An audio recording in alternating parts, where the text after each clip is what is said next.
Reading Cahiers du Cinema, the 1950s, Neo-Realism, Hollywood, New Wave, edited by Jim Hillier and David Wilson.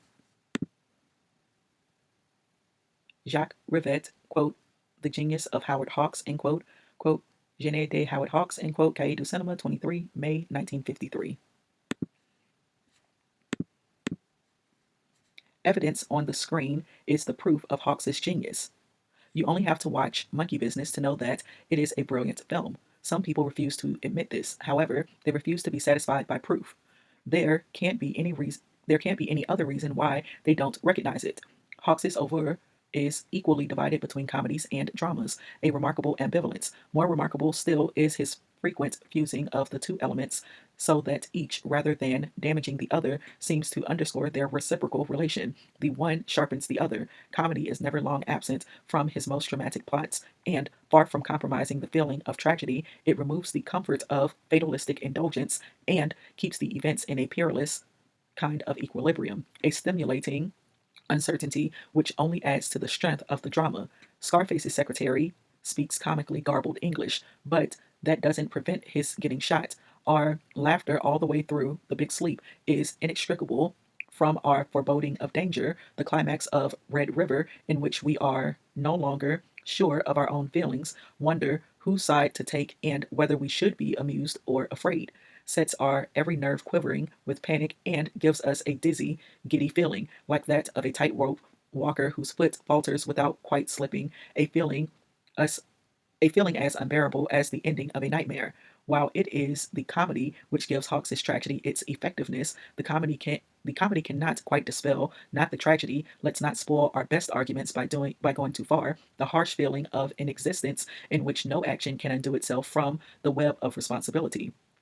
Could we be offered a more bitter view of life than this? I have to confess that I am quite unable to join in the laughter of a packed theater when I am riveted by the calculated twist of a fable, Monkey Business, which sets out gaily, logically, and with an unholy abandon to chronicle the fatal stages in the degradation of a superior mind.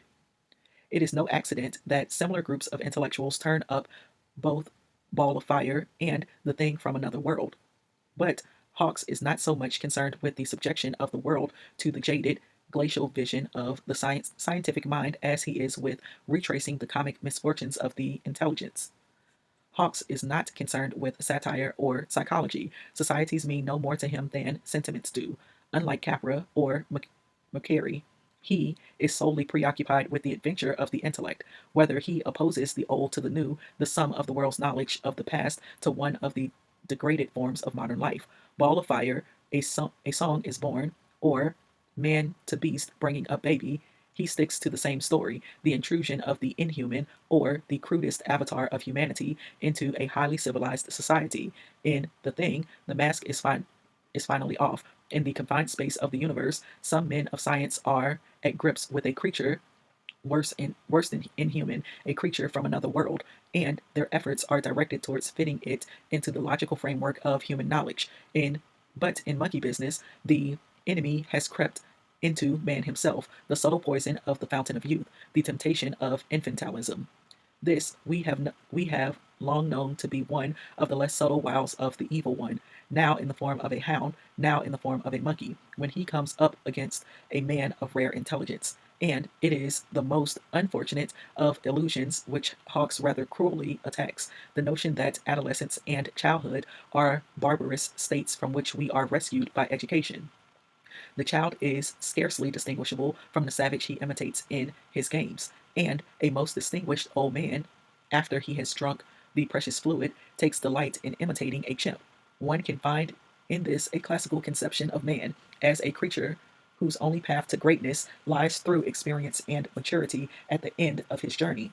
It is his old age which will be his judge. Still worse than infantilism, degradation, or decadence, however, is the fascination these tendencies exert on the same mind which perceives them as evil. The film is not only a story about this fascination, it offers itself to the spectator as a demonstration of the power of the fascination. Likewise, anyone who criticizes this tendency must first submit himself to it. The monkeys, the Indians, the goldfish are no more than the guise worn by Hawks's obsession with primitivism, which also finds expression in the savage rhythms of the tom-tom music. the sweet stupidity of Marilyn Monroe, that monster of femininity whom the costume designer merely deformed, or the aging Benshot Ginger Rogers becomes when she reverts to adolescence and her wrinkles seem to shrink away. The instinctive euphoria of the character's actions gives a lyric quality to the ugliness and foulness, a denseness of expression which heightens everything into abstraction. The fascination of all this gives beauty to the metamorphoses in retrospect. One could apply the word, quote, expressionistic, end quote, to the artfulness with which Cary Grant twists his gestures into symbols, watching the screen in which he makes himself up as an Indian. It is impossible not to be reminded of the famous shot in The Blue Angel in which Jennings stares at his distorted face. It is by no means facile to compare these two similar tales of ruin. We recall how the themes of damnation and malediction in the German cinema had imposed the same rigorous progression from the likable to the hideous. From the close-up of the chimpanzee to the moment when the diaper slips off the baby Cary Grant, the viewer's head swims with the constant whirl of immodesty and impropriety. And what is this feeling if not a mixture of fear, censure, and fascination? Question mark. The allure of this instinctual, the abandonment to primitive earthly forces, evil, ugliness, stupidity, all of the devil's attributes are in these comedies in which the soul itself is tempted to bestiality, deviousness, combined with logic in extremis, the sharpest point of the intelligence is turned back on itself. I Was a Male War Bride takes as its subject simply the impossibility of finding a place to sleep, and then prolongs it to the extremes of debasement and demoralization. Hawks knows better than anyone else that art has to go to extremes, even the extremes of squalor, because that is the source of comedy. He is never afraid to use bizarre narrative twists. Once he has established that they are possible, he doesn't try to confound the spectator's vulgar tendencies. He states them by taking them a step further. This is also Moliere's genius. His mad fits of logic are apt to make the laughter stick in our throat. It also Murnau's genius, the famous scene with Dame Martha in his excellent Tartuffe and several sequences of Derlet's Men are still models of Molieresque cinema. Hawks is a director of intelligence and precision, but he is also a bundle of dark forces and strange fascinations. His is a Teutonic spirit, attracted by bouts of ordered madness which give birth to an infinite chain of consequences. The very fact of their continuity is a manifestation of fate. His heroes demonstrate this not so much in their feelings as in their actions, which he observes meticulously and with passion. It is actions that he films meditating on the power of appearance alone. We are not concerned with John Wayne's thoughts as he walks toward Montgomery Cliff at the end of Red River, or Bogart's thoughts as he beats somebody up. Our attention is directed solely to the precision of each step, the exact rhythm of the walk, of each blow, and to the gradual collapse of the battered body. But at the same time, Hawks epitomizes the high qualities of the American cinema. He is the only American director who knows how to draw a moral. His marvelous blend of action and morality is probably the secret of his genius.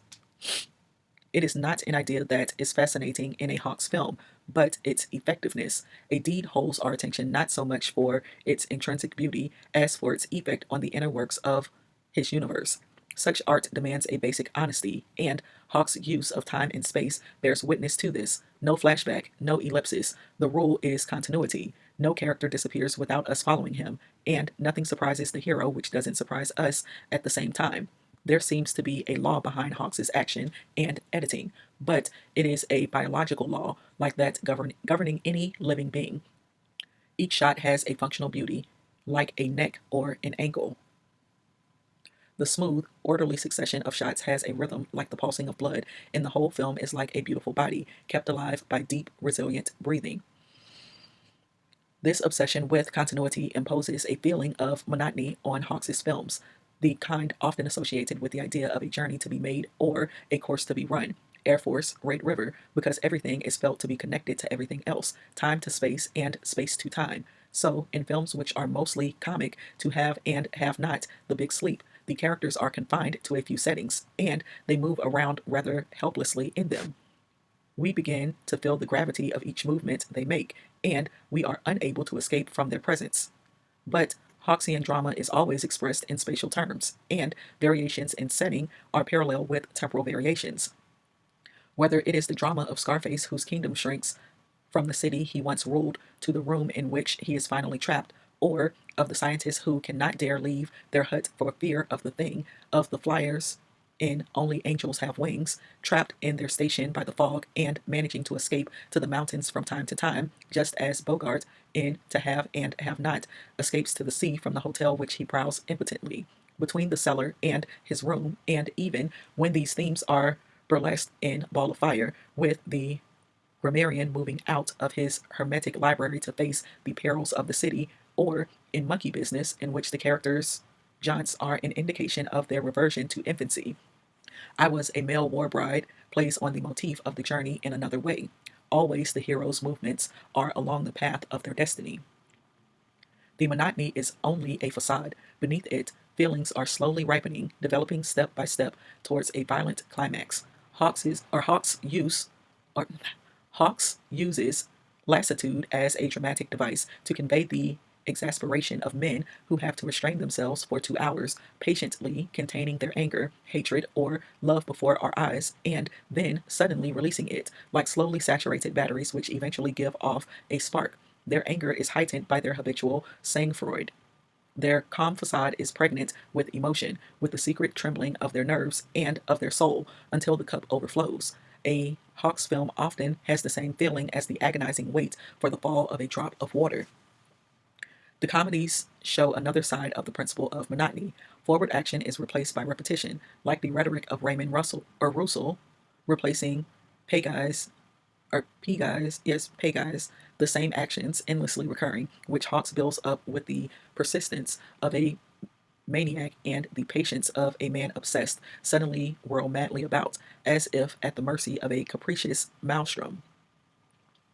What other men what other man of genius, even if he were more obsessed with continuity, could be more patiently concerned with the consequences of men's actions, or with these actions' relationship to each other? Question mark. The way they influence, repel, or attract one another makes up a unified and coherent world.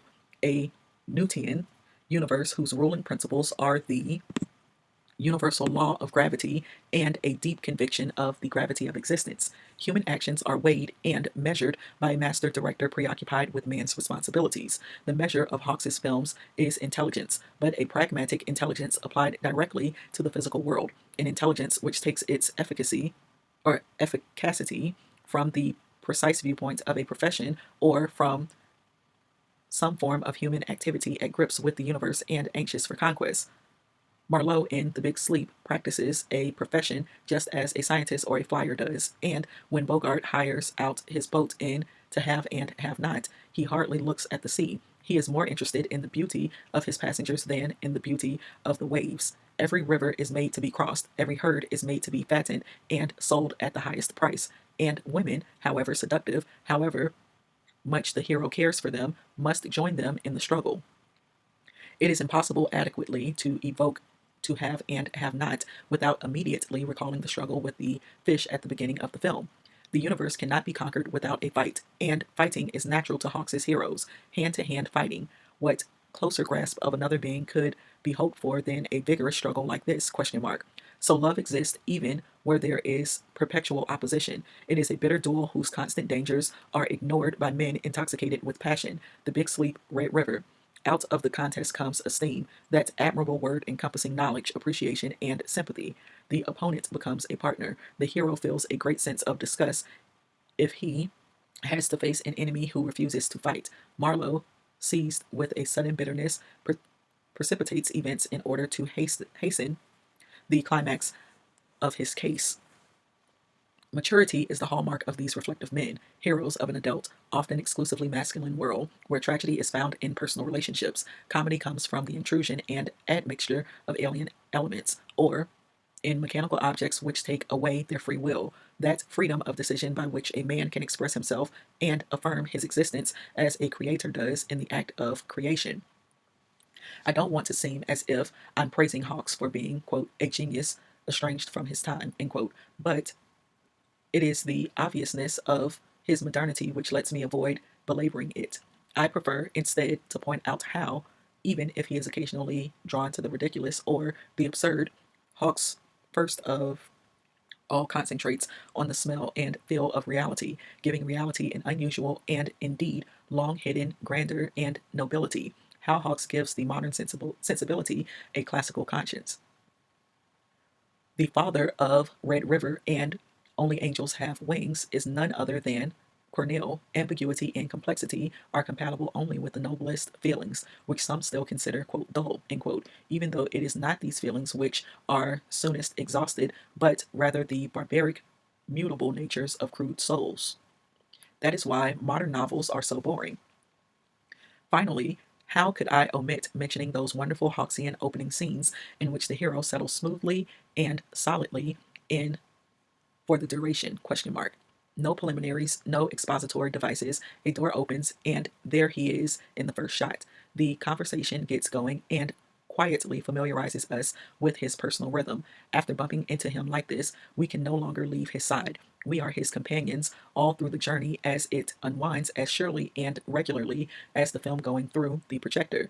The hero moves with the litheness and inconstancy of a mountaineer who starts out with a steady gait and maintains it along the roughest trails, even to the end of the longest day's march. From these first stirrings, we are not only sure that the heroes will never leave us, we also know that they will stick by their promises to a fault and will never hesitate or quit. No one can put a stop to their marvelous stubbornness and tenacity. Once they have set out, they will go on to the end of their tether or to the end of their tether and carry the promises I'll read it back. Once they have set out, they will go on to the end of their tether and carry the promises they have made to their logical conclusions, come what may. What is started must be finished. It doesn't matter that the heroes are often involved against their wills. By proving themselves, by achieving their ends, they win the right to be free and the honor of calling themselves men. To them, logic is not some cold intellectual activity, but proof that the body is a coherent whole, harmoniously following the consequences of an action out of loyalty to itself. The strength of the hero's willpower is an assurance of the unity of the man and the spirit, tied together on behalf of that which both justifies their existence and gives it the highest meaning. If it is true that we are fascinated by extremes, by everything which is bold and excessive, and that we find grandeur in a lack of moderation, then it follows that we should be intrigued by the clash of extremes because they bring together the intellectual precision of abstractions with the elemental magic of the great earthly impulses, linking thunderstorms with equations in an affirmation of life. The beauty of a Hawks film comes from this kind of affirmation, staunch and serene, remorseless and resilient. It is a beauty which demonstrates existence by breathing and movement by walking. That which is, is. Translated by Russell Campbell and Marvin Pister, adapted from a translation by Adrian Brine. I was reading Jacques Rivette, quote, The Genius of Hawks, end quote, Genet de Hawks, de Howard Hawks, end quote, Cahiers du Cinema 23, May 1953, in Cahiers du Cinema, the 1950s, Neo-Realism, Hollywood, New Wave, edited by Jim Hillier and David Wilson.